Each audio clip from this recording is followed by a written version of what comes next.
Compañeros, muy buenas tardes. Es un gusto nuevamente volver a entablar comunicación a través de este medio y para continuar la unidad temática pendiente que se ha quedado la anterior clase. El tema trata de trastornos hemodinámicos y en su primera parte hemos visto generalidades y lo que corresponde a la parte de un trastorno muy importante que es el edema. Hemos podido definir, hemos podido identificar clínicamente, hemos definido histopatológicamente y lógicamente hemos visto algunas consecuencias y correspondencias propias de la condición patológica que se va a tratar de forma general en esta asignatura.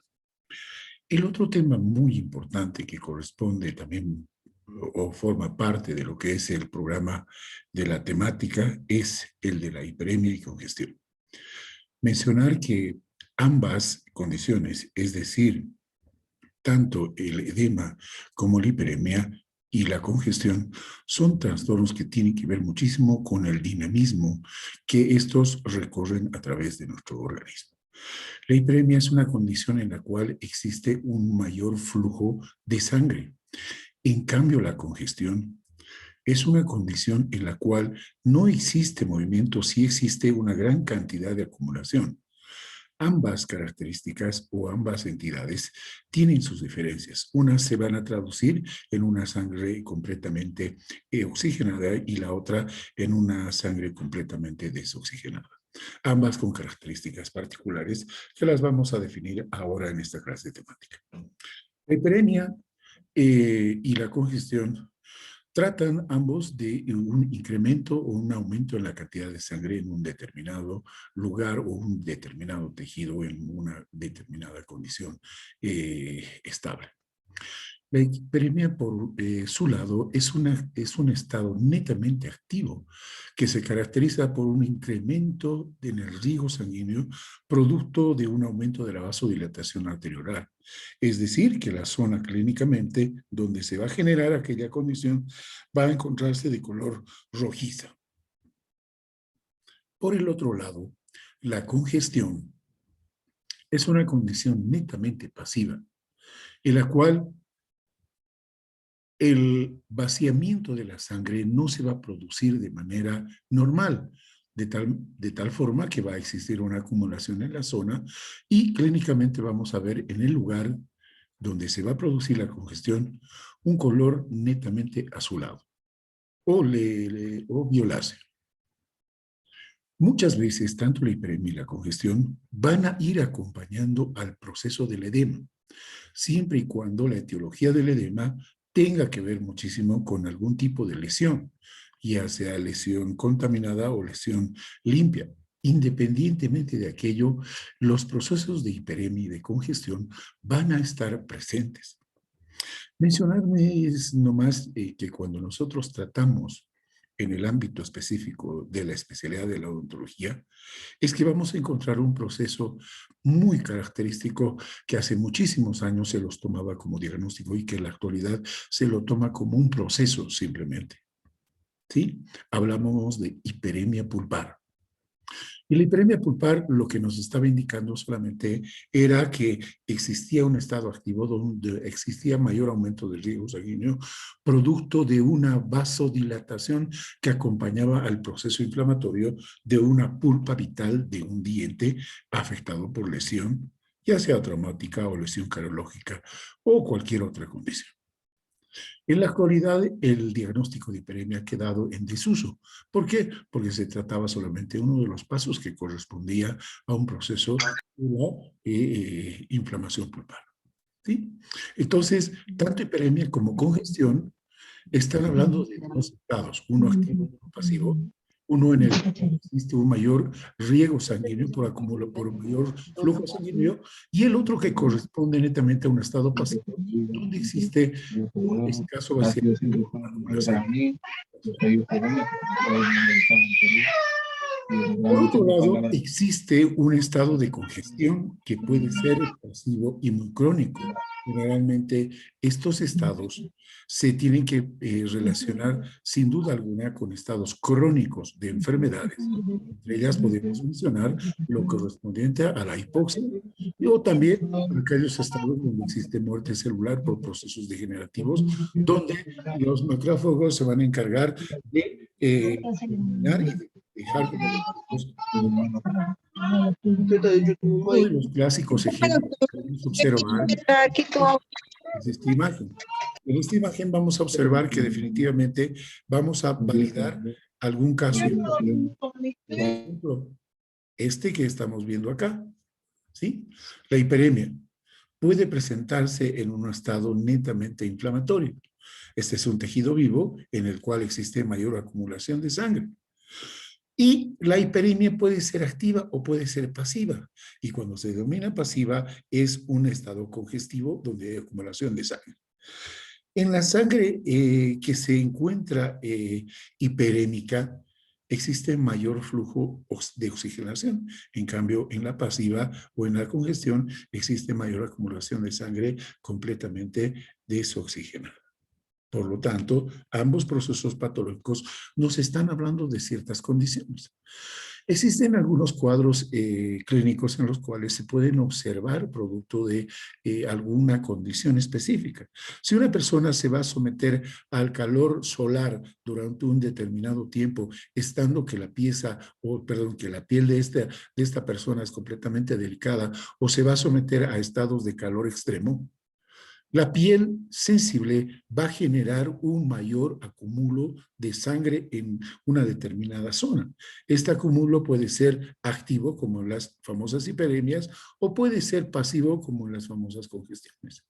Este es el caso de este niño en una condición clínica en la cual el paciente ha sido sometido a un estado de calor en el cual se puede evidenciar zonas hiperémicas en la zona malar y en la zona de la cara. Estas se van a ver clínicamente con un mayor aumento del lecho vascular, una vasodilatación, mayor incremento del riego sanguíneo en un corte histológico. Pero también podemos ver estados de estados de congestión vascular, donde va a haber mayor vasodilatación venular y la presencia de mayor cantidad de sangre, pero completamente desoxigenada. Por lo tanto, la hiperemia y la congestión son condiciones en las cuales existe acumulación de sangre. Y esta acumulación de sangre puede ser activa o puede ser pasiva. Si nosotros analizamos a través de una imagen específica, podemos ver que en un estado normal, en la imagen superior, que tenemos un equilibrio específico a nivel de la anastomosis de las arteriolas, ¿sí? Por un lado, en la arteriola, el flujo de sangre que va a producir un intercambio a nivel venular, en el extremo venular, en condiciones normales, en perfecto equilibrio. Pero si podemos observar en un estado de hiperemia o eritremia, existe vasodilatación de los vasos sanguíneos con mayor flujo de sangre. Al referirme a mayor flujo de sangre, me estoy refiriendo a que existe mayor cantidad de ingreso de sangre desde este extremo. Como podemos observar, si ustedes ven la imagen completamente azulada acá, en la zona hiperémica hay mayor flujo de sangre, pero sangre oxigenada. Un estado netamente activo que sobrepasa los niveles de el otro extremo pasivo. Este es un estado de mayor acumulación de sangre con un mayor flujo de carácter activo, hiperemia. Por el otro lado, en la imagen inferior, podemos observar un estado congestivo. Congestión significa un éxtasis y éxtasis significa algo así como una trancadera, ¿sí? Resulta que la sangre, aún no oxigenada, está estancada en un determinado lugar, ¿sí? En el extremo arterial has sobrepasado esa zona, de tal manera que la congestión vascular se ha manifestado en esta zona con mayor acumulación de sangre en un estado pasivo. Toda la zona azulada o venular está sobrepasando en este extremo y llega a sobrepasar las fuerzas que corresponden al extremo capilar arteriolar. Por lo tanto, tanto estos dos fenómenos que son la hiperemia y la congestión se refieren a dos extremos específicos que van a estar en condiciones patológicas acompañando a procesos edematosos, dependiendo del cuadro clínico al cual se pueda identificar. Entonces, tanto en la hiperemia como en la congestión, el aumento de volumen en los vasos es manifiesto, es decir, que se puede observar, ¿sí? Y al observarlo, nosotros estamos viendo. Nuevamente la imagen, hiperemia, mayor sangre oxigenada con mayor presión, congestión, mayor acumulación de sangre en el extremo velular y poco flujo de sangre arteriolar. Dos fenómenos. Sucede que una persona, al no poder descansar o al sufrir un trauma o al existir un estado de llanto, está incrementando la función de un determinado órgano. Y luego de haber, luego de haber producidose el trauma o luego de haberse producido la lesión o luego de haber cursado una expresión de llanto, o en todos los casos, luego de haberse trasnochado y no haber descansado, se va a poder encontrar los estados hiperémicos. Al abrir los ojos vamos a poder observar la conjuntiva completamente roja. ¿Sí? ¿Esto a qué se debe? Generalmente a un mayor flujo sanguíneo. ¿Producto de qué? Producto de una función excesiva. ¿Sí? Muchas veces, cuando una persona se encuentra expuesta a algunos irritantes, como por ejemplo a los arcos de soldadura para soldar los fierros, el extremo uso y la vista directa sobre este elemento va a hacer que pueda irritar a las células sensibles fotónicas del ojo, de tal manera que estos van a poderse irritar y van a generar un cuadro hiperímico que también se va a manifestar con un cuadro rojizo a nivel de la conjuntiva. Lo propio en los demás órganos es en el caso del útero. El útero puede estar afectado por un sinfín de procesos inflamatorios edematosos y acompañar a estos estados hiperémicos que están manifestando la zona. Acá tenemos el cuerpo del útero, aquí tenemos los ovarios, han sido extirpados producto de un proceso neoplásico en la zona. O en el apéndice, ¿sí? Muchos fenómenos inflamatorios producto del consumo de alimentos o una irritación directa sobre este elemento va a generar estados de hiperemia, que también se van a manifestar clínicamente con sintomatología. Lo propio el vaso. El vaso, un órgano importante, también va a sufrir un incremento de volumen producto de una irritación. Pero, ¿cómo lo vamos a ver histológicamente estos órganos afectados tanto por una hiperemia y por una congestión? ¿Sí? Cuando se afecta de una hiperemia, estos órganos generalmente están aumentados de volumen, tienen una superficie hemorrágica y húmeda. ¿Sí? Estos casos los vamos a observar generalmente en los estados donde hay congestión hepática aguda por una alteración netamente inflamatoria al nivel del hígado, donde la vena central y los sinusoides están completamente distendidos, vasodilatados. Y al estar vasodilatados, estimados compañeros, existe mayor salida del líquido sanguíneo o líquido plasmático hacia la periferia, lo cual ya nos está hablando de un estado completamente alterado. Por el otro lado, la congestión podría ser pasiva, pero pasiva crónica, es decir, puede ser muy lenta, pero en el tiempo mantenida, sin que se haya solucionado a nivel del hígado. Estos generalmente nos van a manifestar algunas condiciones muy particulares. Una zona granular importante, donde va a haber mucha puntuación parecida a la nuez moscada, con centros específicos, los cuales están a través de un halo circular que nos están mostrando zonas de macrófagos cargados de hemosiderina, que es la pigmentación que le va a dar al color violáceo. ¿Sí? A nivel de los pulmones, con esta enfermedad del COVID-19, Se está pudiendo observar procesos inflamatorios edematosos en los cuales existe mayor acumulación de sangre no oxigenada, es decir, mayor procesos congestivos, los cuales no pueden eliminarse debidamente, ya que estos o bien cursan con una insuficiencia cardíaca con mayor retención de líquidos, o es que no existe la fuerza porque el corazón, por insuficiente, no puede bombear la sangre hacia a la otra aorta, de tal manera que la sangre se acumula. En estos casos vamos a ver completamente vasos capilares llenos de sangre, edematosos, con zonas hemorrágicas dentro de los alvéolos. Cuando veamos esto en un corte histológico, lógicamente vamos a hablar de que existe un proceso inflamatorio edematoso a nivel de los pulmones que tiene una base, en los casos del COVID, al virus del COVID y sin duda alguna sus repercusiones. ¿Sí?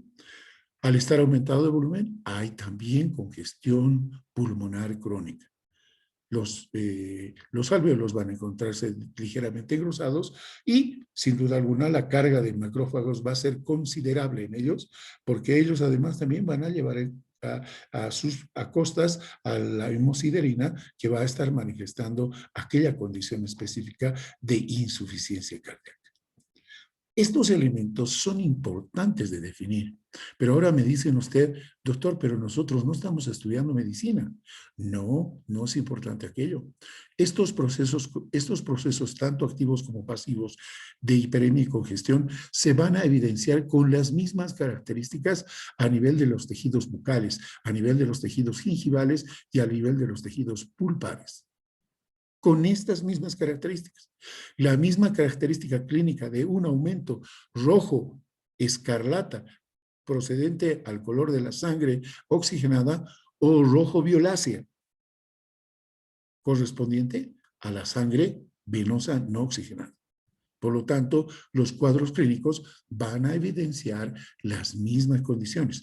No se olviden que las condiciones patológicas que se estudian en esta asignatura son condiciones genéricas y generales que son atribuibles a todos los procesos que se van a presentar en diferentes partes de nuestra economía humana. Entonces, estos elementos son interesantes de analizarlo con esta perspectiva propia. Una vez que hemos revisado aquello, otro proceso importante que es interesante analizar es el tema de las hemorragias. Y ustedes este tema lo conocen a la perfección, porque ¿quién no ha tenido una hemorragia? Ya sea producto de una lesión traumática, o producto de un accidente, o producto de un corte, o por razones completamente no explicadas hasta el momento científicamente por ustedes. La hemorragia tiene diferentes orígenes y diferentes condiciones o causas dentro de su etiopatogenia. La hemorragia, como ustedes lo conocen, de forma general se refiere a la pérdida de la sangre. Nosotros en medicina y en la especialidad le llamamos una extravasación, es decir, la salida del vaso sanguíneo hacia afuera de la sangre que está contenida en ella. Entonces, la hemorragia forma parte de los trastornos de la hemodinamia de nuestro organismo como tal. Veamos, ¿qué es la hemorragia? La hemorragia, como sabemos que es la pérdida de sangre, no es nada más que dentro de su definición una extravasación de la sangre por una ruptura vascular, ¿sí? Por una parte, ojo, he indicado que la hemorragia tiene diferentes causas, diferente etiología o etiopatogenia, ¿sí? La hemorragia se puede presentar por un corte, por un trauma, por un accidente u otro. Por otro lado, puede estar acompañando a una alteración nutricional, la fragilidad capilar, por déficit de vitamina C, en este caso. O también se puede deber a una alteración en los componentes propios de la coagulación sanguínea. Por lo tanto, al hablar de hemorragia, hablaremos de varios de estos elementos importantes. Entonces, ¿cuáles son las causas o la etiología frecuente de la hemorragia? Con frecuencia hablamos de traumas, erosión de la pared vascular, aterosclerosis, ruptura. ¿Qué espero la hemorragia como tal? Es la salida al exterior de la sangre. Pero esta salida de la sangre hacia el exterior, desde dentro de nuestro organismo, puede estar acumulado dentro de nuestro cuerpo. Es así que nos encontramos con el hematoma, que es una masa de sangre acumulada dentro de un tejido. Eso es un hematoma. El moretón es un hematoma, ¿sí? Producto de un golpe es un hematoma. Cuando te producen, cuando te hacen una inyección, o te quieren sacar sangre, o te ponen sangre, o te vacunan, y han lesionado un vaso sanguíneo, resulta que la zona se vuelve completamente morada. Es un hematoma por acumulación de sangre, porque ha habido una extravasación sanguínea. Esta extravasación puede ser de gran magnitud, muy visible clínicamente, o puede tener un tamaño de 1 a 2 milímetros en la piel, en la mucosa o en algunas otras zonas de la economía humana. Entonces, hablaríamos, si tiene entre 1 a 2 milímetros de acumulación de sangre de forma distinta, hablaremos de petequias. O si existe puntos hemorrágicos mayor a 3 milímetros en varios lugares del organismo, producto de un trauma, de una inflamación de los vasos sanguíneos o de fragilidad capilar, o aquellas personas que son muy delicadas, porque ustedes recordarán que hay personas que son completamente delicadas, que apenas les tocas algo. Sucede generalmente esto en el caso de las damas, ¿verdad? Las damas, cuando un varón está queriendo forzar o está queriendo conversar, a veces les toma del brazo y sin darse de cuenta, al día siguiente o más tarde se dan de cuenta de que existen grandes marcas de moretones en el brazo, producto de la sujeción. No es que se le haya tomado con mucha fuerza, sino puede que exista la posibilidad de que haya una fragilidad capilar producto de una malnutrición vitamínica. Es decir, no está consumiendo muchas vitaminas, por eso existe alguna alteración a nivel de la fragilidad capilar. Entonces, si existen hemorragias mayor a 3 milímetros de formas separadas, puede ser que nos encontremos frente a lesiones purpúricas. O si existe algunas zonas de acumulación de sangre, pequeños hematomas subcutáneos mayores de 1 a 2 milímetros, estaremos hablando de famosas equimosis. ¿Sí? Puede haber este tipo de hemorragias en diferentes cavidades del cuerpo. Si están acumuladas en los pulmones, hablaremos de hemotórax. Si está alrededor del corazón, en la cápsula que rodea al corazón, hablaremos de hemopericardio. O si está en el peritoneo, hablaremos de hemoperitoneo, o lo que se llamaba hace tiempo ascitis, estará lleno no de líquidos, sino esta vez de sangre. O si están dentro de las cavidades articulares, hablaremos de hemartrosis. La hemorragia, por lo tanto, es una condición clínica muy importante. Bien, quedémonos acá un instante para poder analizar diferentes condiciones.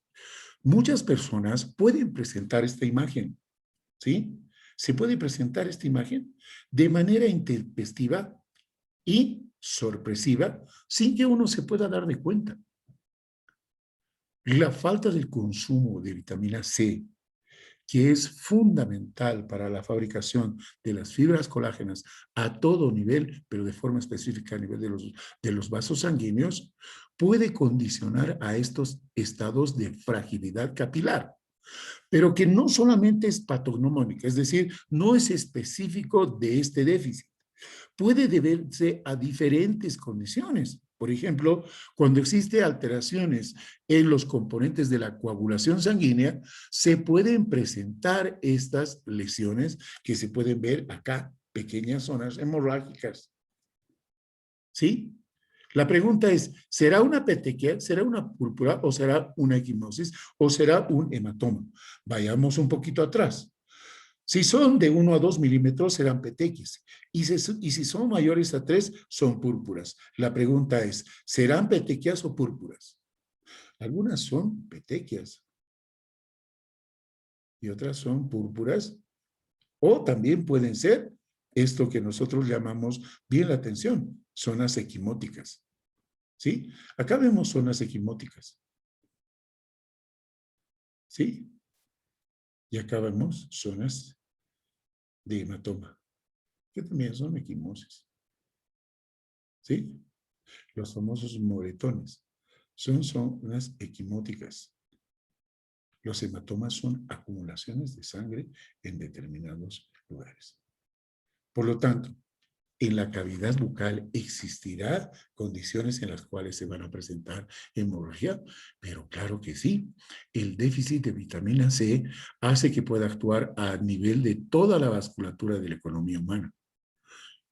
Y una de las zonas más importantes, tal vez la zona más delicada, una zona blanca, que le llamamos un órgano blanco, es la famosa encía.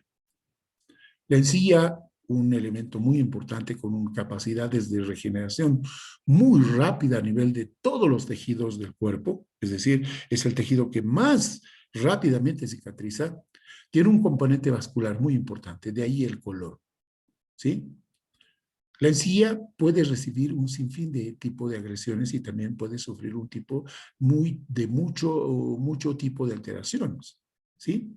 La encía puede traducir estados de gingivorragia, es decir, hemorragia de las encías, producto de déficit de vitaminas C, producto del déficit de vitaminas B, producto de la irritación de los alimentos que se acumulan a nivel de las piezas dentarias por mala higiene dental, producto de un cepillado o de una higienización completamente traumática, o producto de la irritación de los elementos o los alimentos de consumo cotidiano, o producto de la acumulación de placa o de material completamente tóxico después de una terapia periodontal, operatoria, endodoncia, rehabilitación, etcétera, etcétera, etcétera.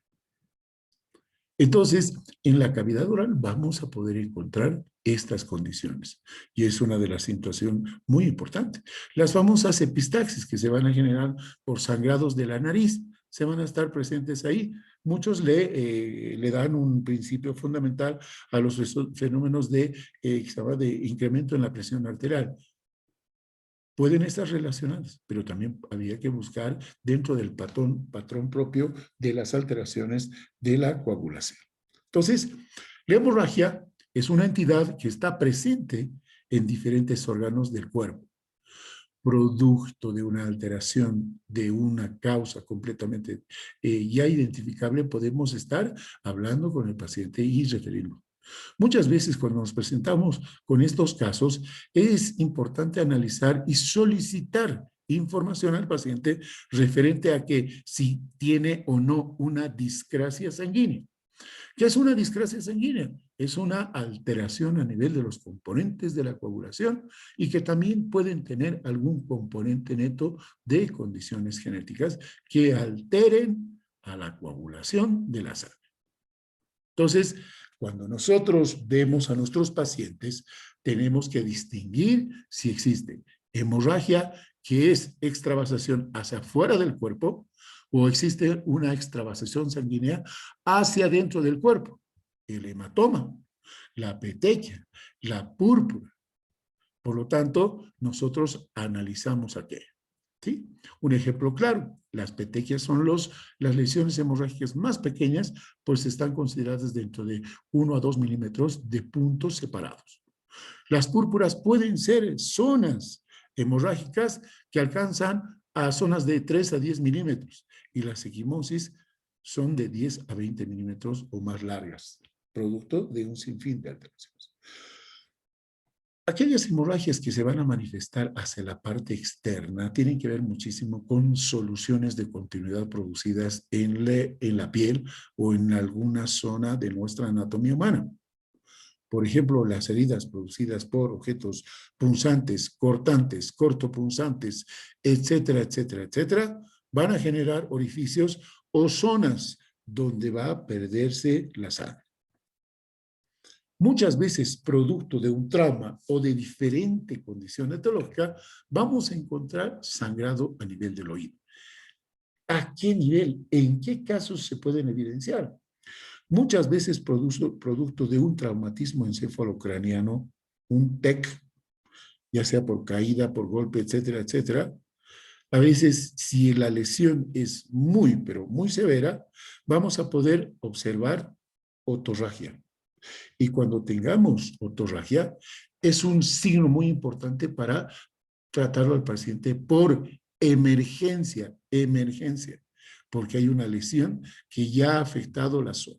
¿Sí?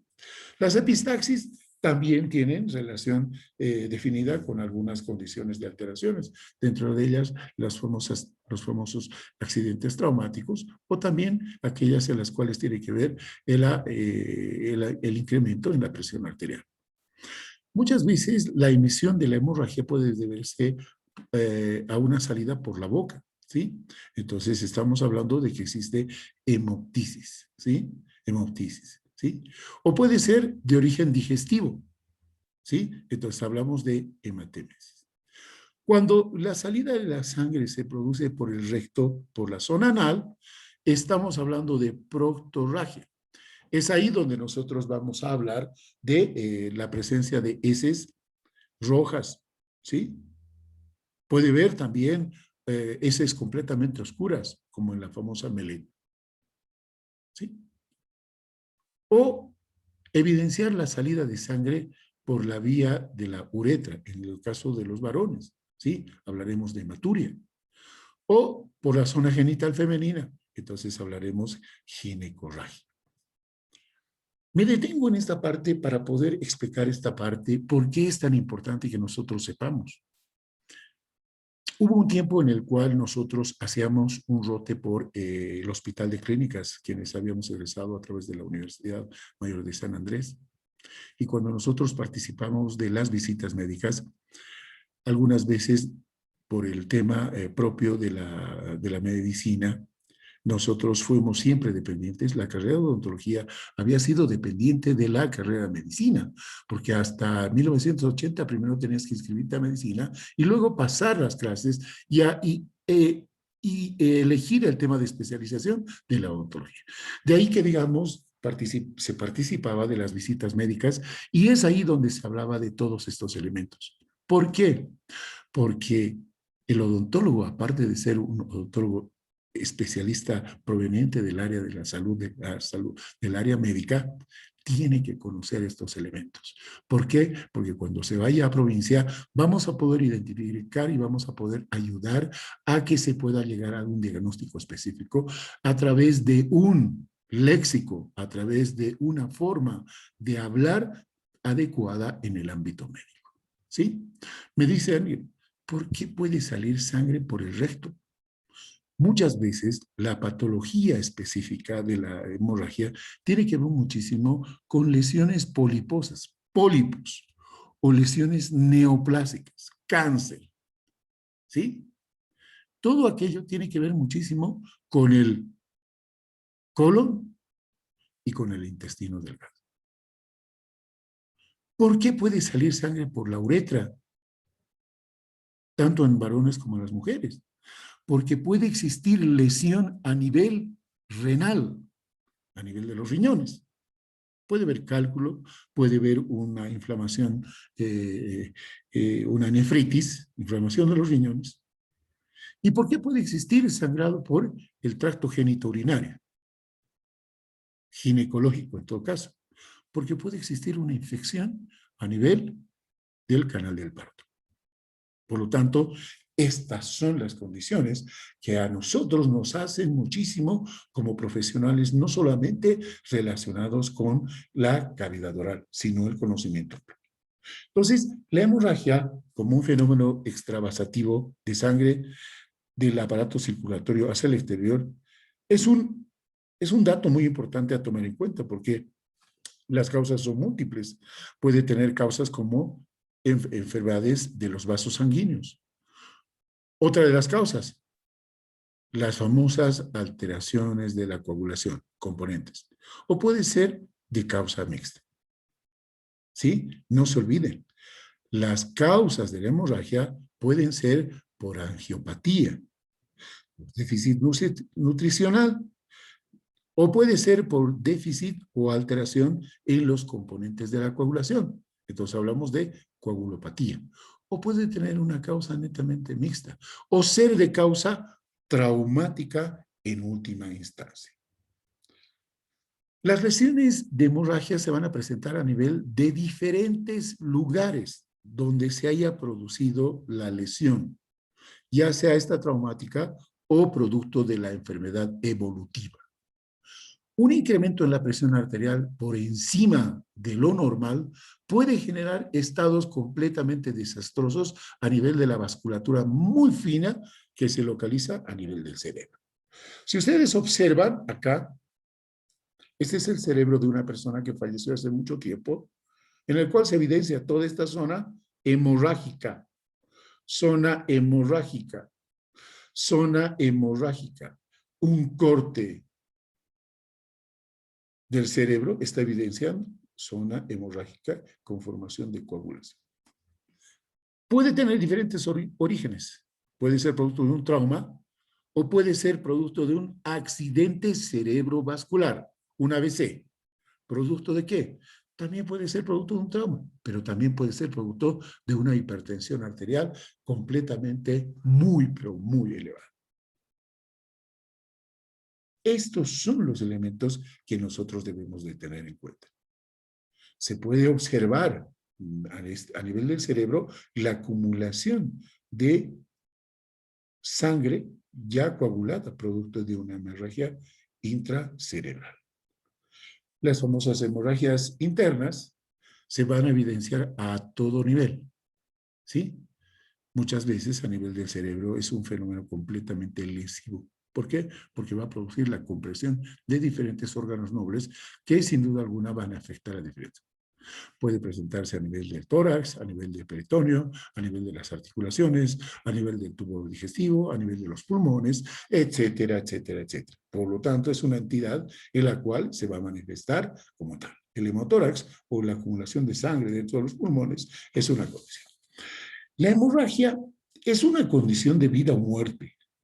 La pérdida de grandes cantidades de sangre hacen que pueda afectarse el funcionamiento normal del organismo. ¿Sí? La hemorragia, como es una condición de emergencia, nos está hablando de una gravedad. Es una condición grave. Y esta gravedad depende de la velocidad y la cantidad de sangre que se haya perdido. ¿Sí? Algunas pérdidas que sobrepasan al 20% total de la sangre van a provocar shock. Y este shock o este choque se va a denominar hipovolémico por poca cantidad de sangre en el organismo. ¿Sí? Entonces, esta hemorragia es fundamental. Y repito, las pérdidas mayores al 20% van a generar y van a provocar shock hipovolémico. Para evitar que la sangre se vaya a perder, el organismo tiene un mecanismo muy importante, el cual se va a encargar de tratar de cerrar las brechas por las cuales se están produciendo. Es entonces en el cual hablamos de la hemostasia. Y la hemostasia tiene como por objeto mantener a la sangre en un estado líquido en los vasos sanguíneos de forma normal. ¿Sí?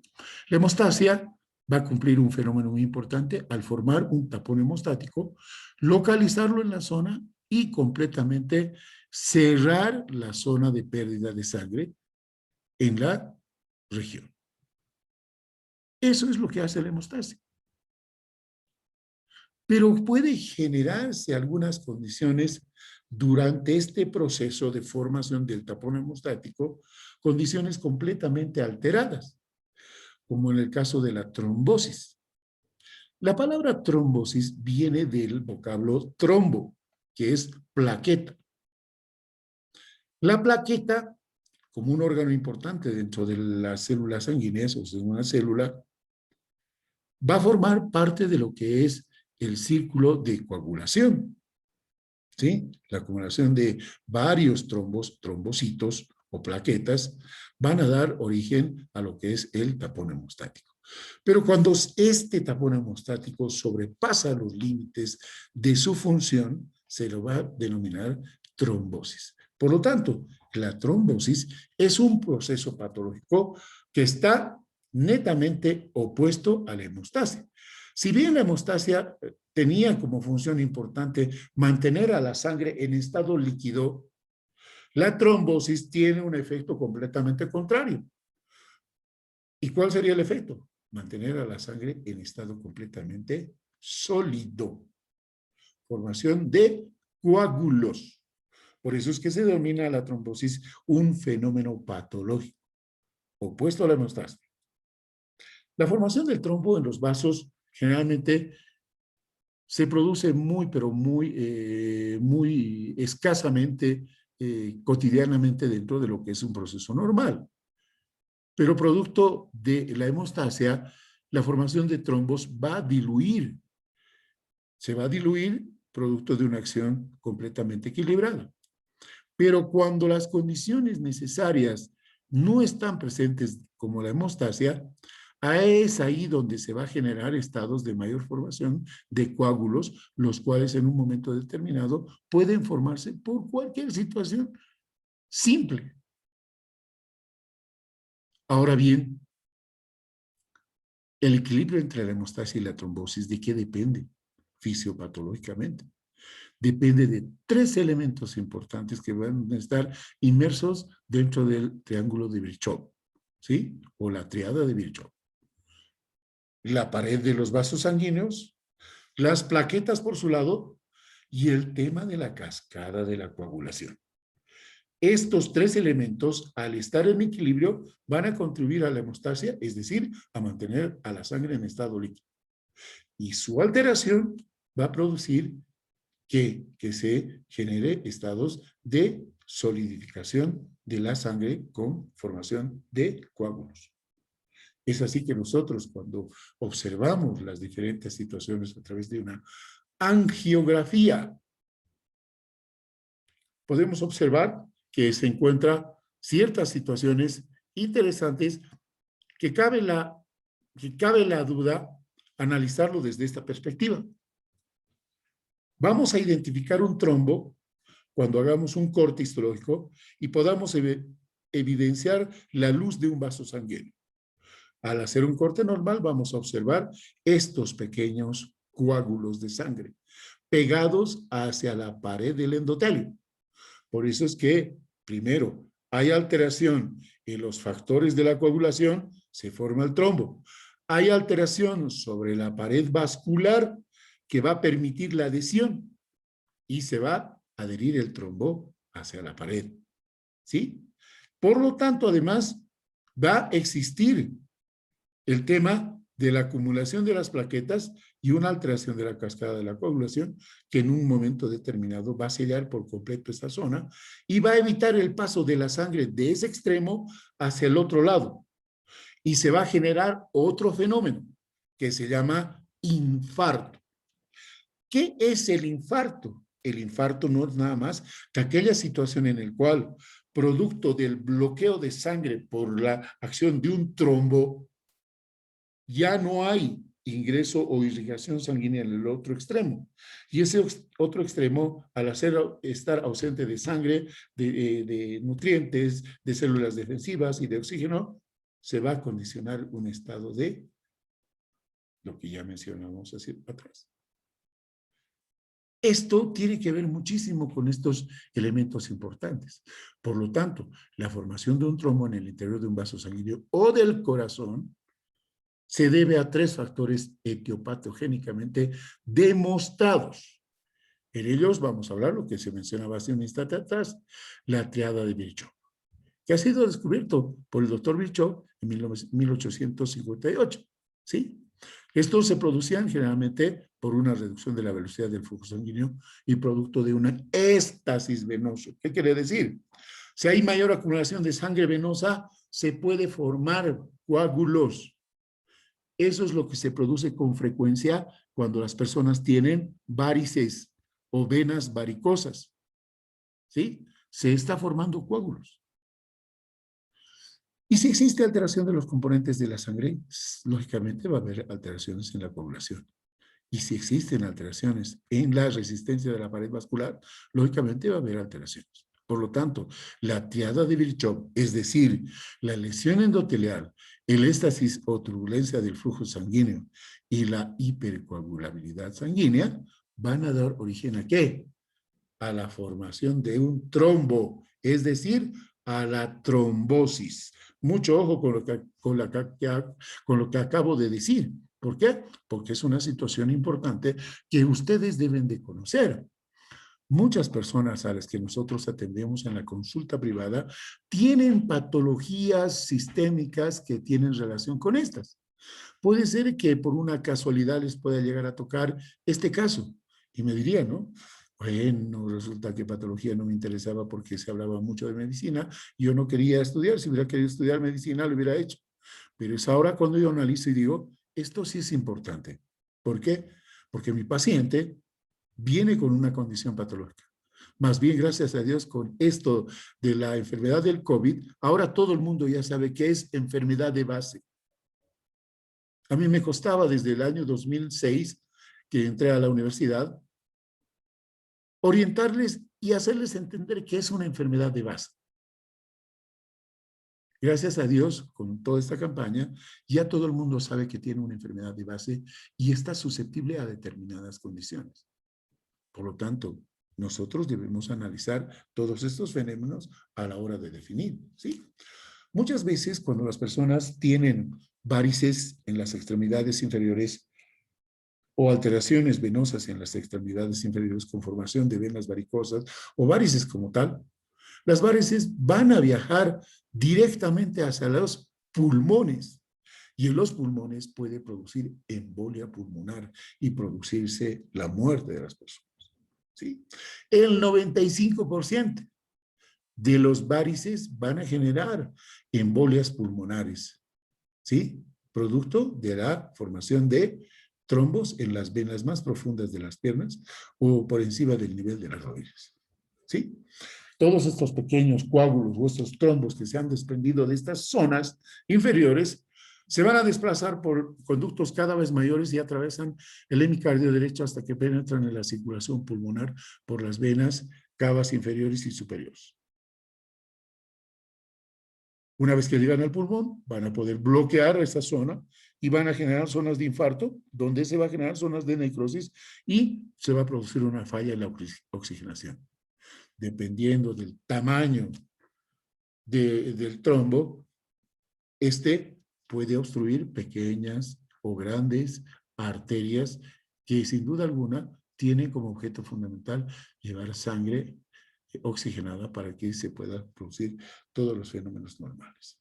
Pero sin duda alguna, este es un elemento importante a la hora de definir. Por lo tanto, la formación de trombos por alteración en la triada de Virchow va a dar y generar mayor formación de sangre sólida. Y cuando estos trombos se van a formar, estos coágulos, estos al llegar a los extremos, a la luz más pequeña de un vaso sanguíneo, va a generar un taponamiento que se va a llamar embolia. Émbolo es una masa sólida. Y cuando llega a enclavarse en un conducto, en este caso en los vasos sanguíneos, se va a generar una trombosis embólica. ¿Sí? Muchos de ustedes han hablado de embolia y han escuchado de sus papás, de sus abuelos y absolutamente de muchas personas. Pero ¿qué es la embolia? La embolia no es nada más que es un accidente cerebrovascular y que tiene que ver con la sangre y con los coágulos. ¿Sí? Sin duda alguna, luego de haberse producido la alteración en la pared vascular, luego de haberse producido los componentes, alteración en los componentes de la coagulación y alteración a nivel de las plaquetas, estos se van a generar pequeños coágulos y una vez que se han formado estos coágulos van a viajar a través de la circulación cada vez llegando a las zonas más pequeñas y en ellas van a generar una alteración. Van a generar un taponamiento que va a llevar, sin duda alguna, a la afectación de la irrigación sanguínea. Y es mucho más, aún todavía, si la embolia se va a producir, no solamente a nivel pulmonar, sino a nivel cerebral. Porque si te da embolia cerebral, puedes tener una hemiplegia o una paraplegia, o puedes llegar a morir de forma abrupta. Todos estos elementos están sin duda alguna en relación directa con la formación de trombos. ¿Sí? Sin duda alguna, estos trombos están constituidos por plaquetas, glóbulos rojos y fibrinas, los cuales sin duda alguna van a llegar a localizarse sobre estas zonas. Estos trombos no solamente pueden ser de sangre, ¿sí? En otro capítulo también hablamos de trombos de tipo rojo y de blanco, ¿sí? Rojo cuando son de coágulo venoso.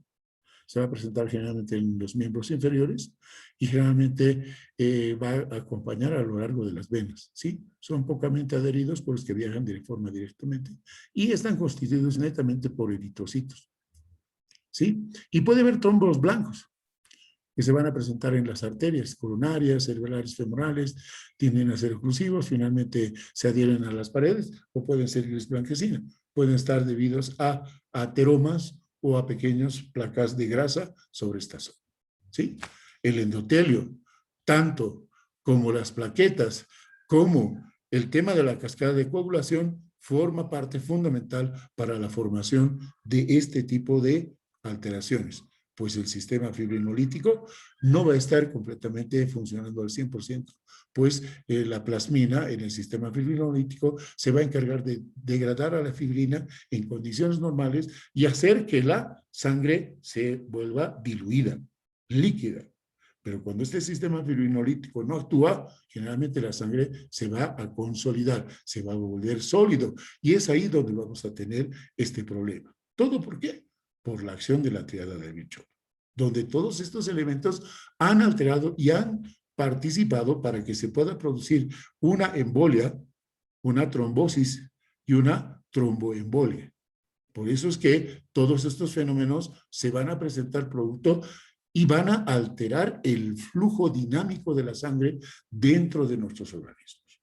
Primero hemos revisado las alteraciones de flujo de líquidos, el edema, plasma, líquido extravascular, y luego hemos analizado el tema de la relevancia de la sangre en su dinamismo. Ambos, pero este último más, cuando se va a enclavar y va a llegar a una zona de la luz donde va a producir un taponamiento, va a generar un fenómeno de infarto. Y la zona de infarto es una zona libre de irrigación sanguínea, ausente de irrigación sanguínea, ausente de aporte nutritivo. ¿Cuál es el objeto y cuál es el producto final de esta falta de irrigación? La necrosis, la muerte de ese segmento.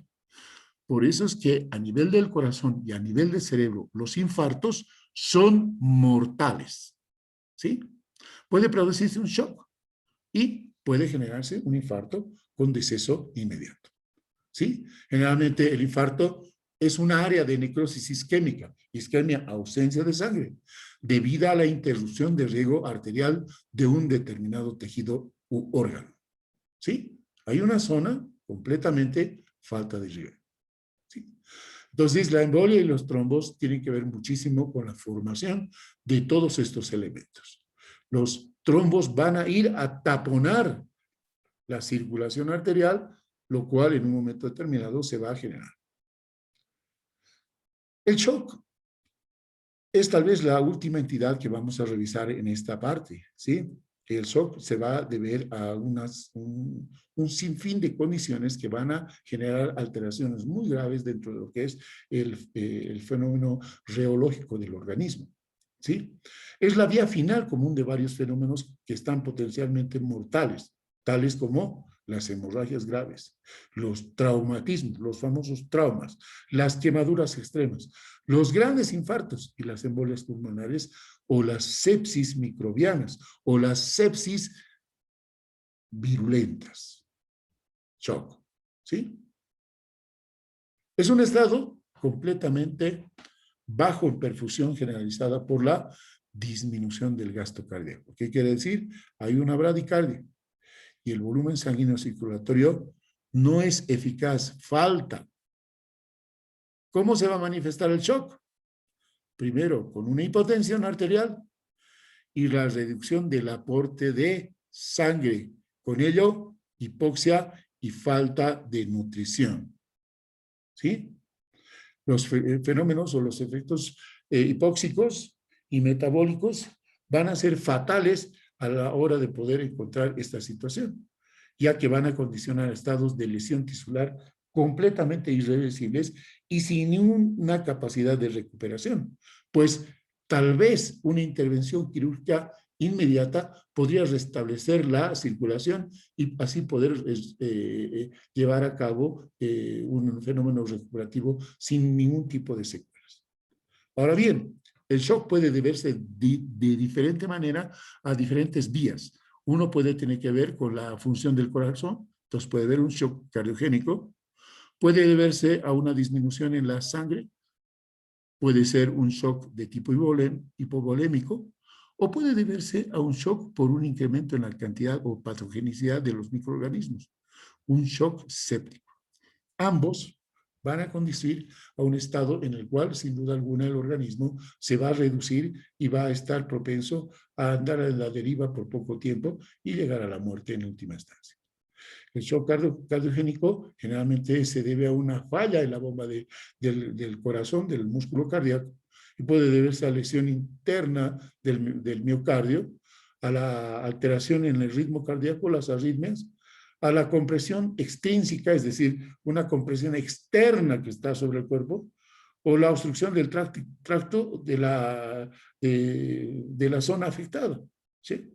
El hipovolémico puede ser secundaria a grandes pérdidas de sangre o a plasma y pueden ser producidos por hemorragias, por quemaduras o traumatismo.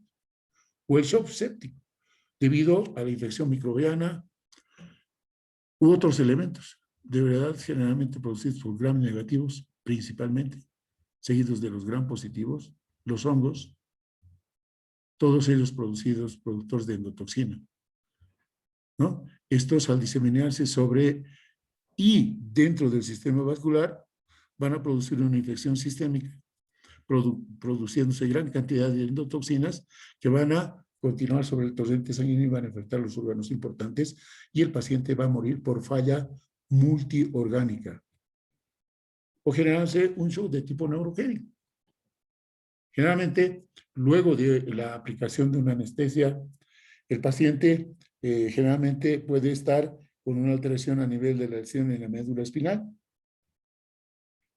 o estos lo que van a hacer provocar la pérdida del tono vascular y ya no generarse la contracción que puede llevar acá.